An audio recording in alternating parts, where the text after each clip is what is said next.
मूषिकवाहनाय नमः दोर्वयुक्तं पूजयामि कुमारगुरुवे तुभ्यम् अर्पयामि सुमाञ्जलि मन्त्रपुष्पं समर्पयामि ओम श्री महागणाधिपतये नमः नमस्कारान् समर्पयामि लेखनं पुष्पात् చేతిలో తీసుకోండి प्रदक्षिण नमस्कारान् आत्मप्रदक्षिण नमस्कारान् समर्पयामि प्रदक्षिणं करिष्यामि सततं मोदकप्रिया नमोस्ते विघ्ननाश प्रदक्षिणं नमस्कारान् समर्पयामि आत्मप्रदक्षिण नमस्कारान् समर्पयामि अर्घ्यं गृहाण हेरम्बा सर्वपत्रप्रदायक गन्धपुष्पैर्यं प्राजस्तं पापनाशना श्री महागणाधिपतये नमः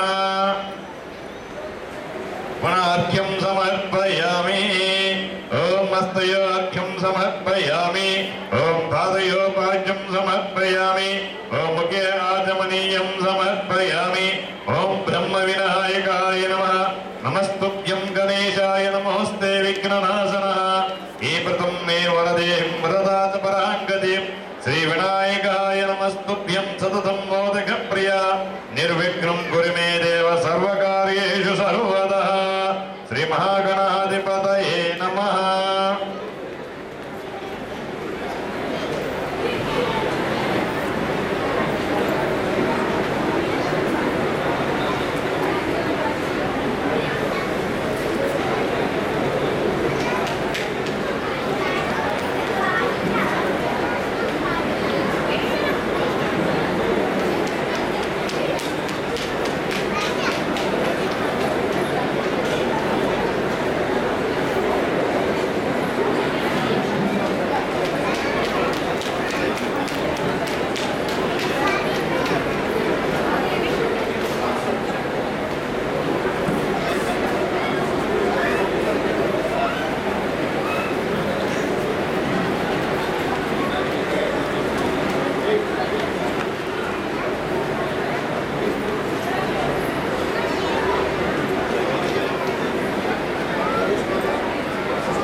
మీకు అక్షింతలు ఇస్తున్నారు ఆ అక్షింతలు అందరూ చేతితో పట్టుకోండి కథ అయిపోయిన తర్వాత మీ అందరూ వచ్చి ఇక్కడ విఘ్నేశ్వరుడికి సమర్పించండి రెడ్డి గారు అక్షింతలు అందరికీ ఇవ్వండి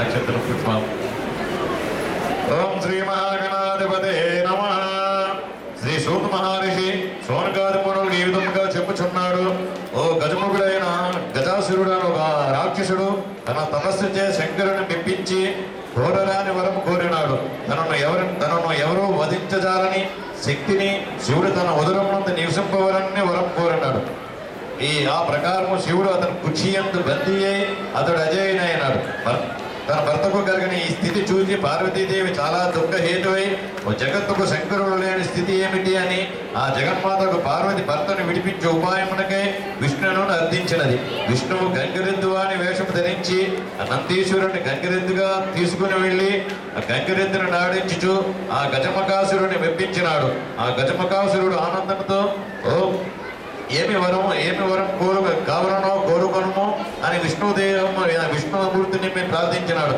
ఆ విష్ణుదేవుని వ్యూహం ఫలించినది నీ ఉదరమునంతో ఉన్న శివుని కొరకే ఈ నందీశ్వరుడు వచ్చుచున్నాడు కనుక నీవు శివుడు నందీశ్వరుని వశము చేయమని ఆ గజముఖాసురునికి శ్రీహరి వ్యూహం అర్థమైనది అంతకు తనకు అంత్యకాలమును దాపరించినది కనుక అయినను మాట తప్పుడు కుదరదు కనుక కుర్చీయంతో ఉన్న శివులను ఉద్దేశించి ఓ ప్రభు శ్రీహరి ప్రభావం నా జీవితము ముగిచున్నది నా అనంతరము నా శిరస్సు త్రిలోక పూజితమగునట్లు నా చర్మము నిరంతరము నీవు ధరించినట్లు అనుగ్రహించవలసినది ప్రార్థించి తన శరీరము నందీశ్వరుని వశము చేసినాడు అంతటా నందీశ్వరుడు ఉదరము చీల్చి ఆ శివునికి అంతటి నుండి విముక్తి కలిగించినాడు శివుడు గజముఖాసురుని శిరమును చర్మమును తీసుకుని స్వస్థానమునకు ప్రయాణమైనాడు అక్కడ పార్వతీదేవి తన భర్త రాకను గురించి విని పరమానందముతో భర్తకు స్వాగతం పరుగుడికై సన్నాహమైనది తనలో తాను ఉల్లాసిస్తూ స్నాన అలంకారాల ప్రయత్నంలో తనకే ఉంచిన నలుగు పిండితో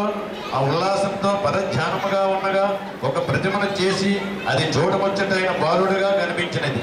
దానికి ప్రాణ ప్రతిష్ఠ చేసి అంతకు పూర్వమే ఆమె తన తండ్రి యొక్క పర్వతరాజు దగ్గర గణేశ మంత్రము పొందినది. ఆ మంత్రముతో ఆ ప్రతిమకు ప్రాణ ప్రతిష్ఠ చేసి ఆ దివ్య సుందర బాలుని వాకిట నుంచి తన పనులకై లోపలికి వెళ్ళినది. తిరిగి వచ్చినప్పుడు వాకిట ఉన్న బాలుడు అతనిని అభ్యంతర మందిరంలోకి పోనివ్వగా నిర్వహించినాడు.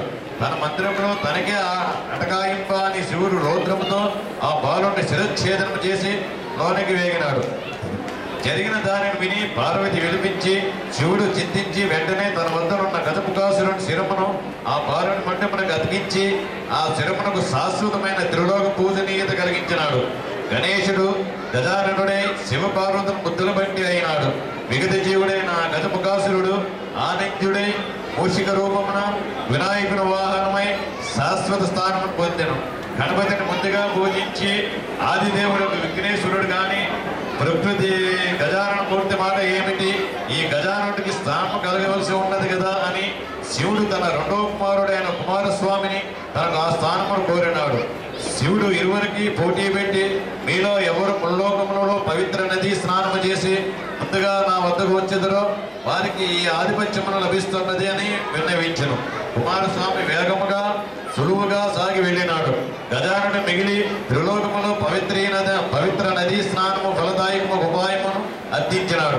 వినాయకుని బుద్ధి సూక్ష్మతకు మురిసిపోయి ఆ పరమశివుడు అట్టి ఫలదాయకము నారాయణ మంత్రమును అనుగ్రహించినాడు. నారములు అనగా జలములు, జలములన్నీ నారాయణ ఆధీనాలు అనగా మంత్రము ఆధీనము మంత్ర ప్రభావం చేత ప్రతి తీర్థ స్నానమునందు కుమారస్వామి కన్నా ముందే ఆ వినాయకుడు ప్రత్యక్షముగా వచ్చాడు. వినాయకునికి ఆధిపత్యము లభించినది. చంద్రుని పరిహాసం. గణేశుడు జ్ఞానస్వరూపి, అగ్రపూజనీయుడు, జగద్వంతుడు. ఈ విషయం విస్మరించి చంద్రుడు వినాయకుని వింతరూపము చూసి విరగబడి నవ్విను. ఫలితముగా లోకమునకు చంద్రుడును శరణీయుడైనాడు. అతని మాన్యత నశించినది. నిత్యుడైనాడు. అతని పట్ల లోకము విముఖత కలిగి అనగా అతన్ని చూడరాదు. చూచిన ఎడల అజ్ఞానముతో నిత్యుడైనట్లు లోకులు కూడా అజ్ఞాన నిందలవుతురు, నిందలకు గురి అవుతురని శపించను. చంద్రునికి కలిగిన శాపము లోకములు కూడా శాపమైనది. లోకులు చంద్రుని చూడకుండా ఎట్లా ఉండదురు? నీలాపనిందుల మధ్య సవ్యంగా సాగుడు ఎట్లా? చంద్రుడు జరిగిన పొరపాటుకు పశ్చాత్తాపం చెంది లోకులను ఈ శాపము నుండి విముక్తికై గణపతి దేవుని అర్థించను. కరుణామయుడుగా దేవదేవుడు విముక్తికై ఉపాయము సూచించినాడు. భాద్రపద శుద్ధ చవితి నాడు తన పూజ చేసి తన కథను చెప్పుకొని అక్షతలు శిరమును ధరించి ఎడల నిష్కలంక జీవితము సాధ్యమగునని అనుగ్రహించను. ఇది ఎల్లరికీ విధియను ఒక్కాణించబడినది. దీనిలో ఏమరపాటు ఎంతటి వారికైనా తగదు. సమంతకమని ఉపాఖ్యానము ద్వారా మరింత స్పష్టమైనది. చంద్ర దర్శనము నీలాపనింద ఒకనొక వినాయక చవితి సందర్భమున కృష్ణ పరమాత్మ పాలలో తన చంద్రబింబమును చూచడు సంభవించినది. దాని దుష్ఫలితము కూడా ఆయనకు తప్పలేదు.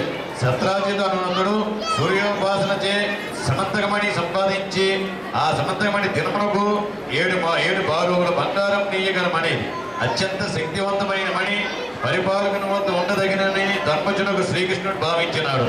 ఆ విషయము సత్రాజిత్తునకు సూచించినాడు. అది అతనికి రుచింపలేదు.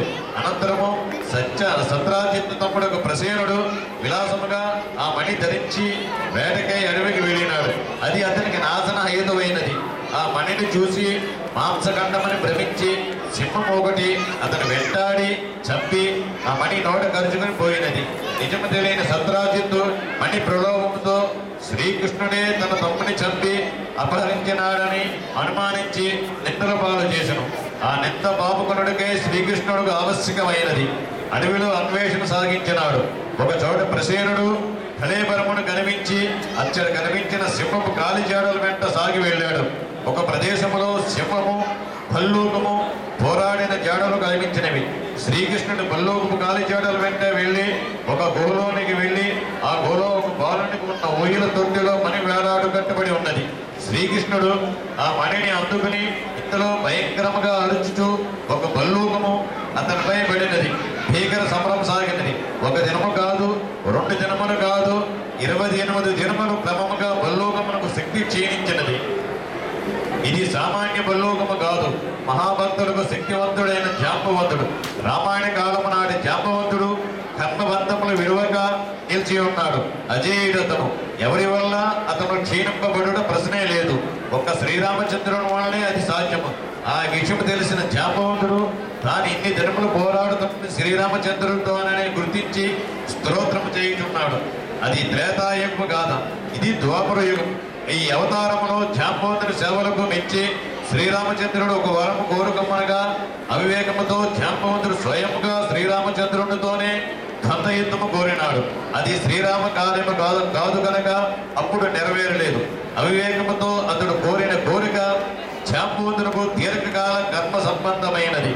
ఇప్పుడు కర్మ పరిపక్వమైనది. నేడు ఈ రూపమున ఆ యుద్ధము సంఘటితమైనది. అవివేకం ఐదులకి అహంభావము నశించినది. శరీరము శిథిలమై జీవతేజ నశించినది. శ్రీకృష్ణ పరమాత్మ రూపమా తను అనుగ్రహించినది. ఆ శ్రీరామచంద్ర ప్రభువే అనుగ్రహించి ప్రణమిల్లి ఆ మణితో పాటు తన కుమార్తె జాంబవంతిని అప్పగించి కర్మబంధ విముక్తి పొందినాడు జాంబవంతుడు. శ్రీకృష్ణుడు మణిని తీసుకుని నగరమునకు వెళ్ళి గురుజనులను రావించి జరిగిన యథార్థమును నిలువరించి నింద మాపుకున్నాడు. నిజము తెలిసిన సత్రాజితుడు కూడా పశ్చాత్తాపం చెంది ఆ మణిని తన కుమార్తెకు సత్యభామనికి ఇచ్చి శ్రీకృష్ణునికి ఇచ్చి వివాహము చేసినాడు. ధర్మజుడు శ్రీకృష్ణుడు మణిని నిరాకరించి సత్యభామను స్వీకరించినాడు. వినాయక వ్రతము చేయగా చంద్రమంగం చూచుడు వలన జరుగు విపరీతము స్వయముగా అనుభవించిన శ్రీకృష్ణ పరమాత్మ లోకులకు ఎడల పరమ దయాళువై భాద్రపద శుద్ధ చవితినాడు వినాయకుడికి యథాశక్తిగా పూజించి ఈ సమంతకమణి కథను అనగా అంతటి హితబోధను చెప్పుకొని గణేశ తత్వం పట్ల భక్తి వినయములతో శిరమును అక్షంతులు ధరించిన ఎడల నాడు చంద్రాదర్శనం చేసినను నిష్కార నిందా భయం ఉండదని లోకులకు వరం ఇచ్చినాడు. అది మొదలు మనకు సమంతకమని కాదని వినుట సాంప్రదాయమైనది. పూజ చేసి కథను ఎంతో విని అవకాశం లేని వారు సింహప్రషేణ అవధి సింహ జాంబవతాహత అనే ఇది బాలక మారవద ఏష సమంతగా అనే శ్లోకము ఈ సింహము ప్రసేనను చంపినది. ఆ సింహము జాంబవంతుడు చంపెను కనుక ఓ బిడ్డ ఏడవకు, ఈ సమంతకు నీతే అను అర్థము గల ఈ శ్లోకమును పఠించడం ద్వారా ఆ విషము స్మరించదగి ఉన్నది. ఇది జాంబవంతుని గుహలో ఊరిలో ఉన్న బిడ్డను లాలించుతూ పాడిన పాటని చెప్పబడినది. సర్వే జనా సుఖినో భవంతు. శ్రీ విఘ్నేశ్వరాయ నమః. ఓం గణానాహ్వా గణపతిగం వామహే కవిం కవీనాం ఉపవజ్రరత్నం జ్యేష్ఠరాజం బ్రహ్మణస్పదానగ్గస్సీత సాధనం శ్రీ మహాగణాధిపతయే నమః. అందరూ వరుసగా లైన్లో వచ్చి అక్షంతలు ఇక్కడ సమర్పించండి. అందరూ వరుసగా లైన్లో వచ్చి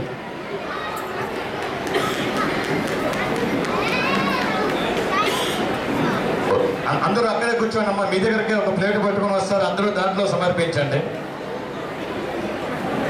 మళ్ళీ లేచి మళ్ళీ రావడం అది ఇబ్బంది.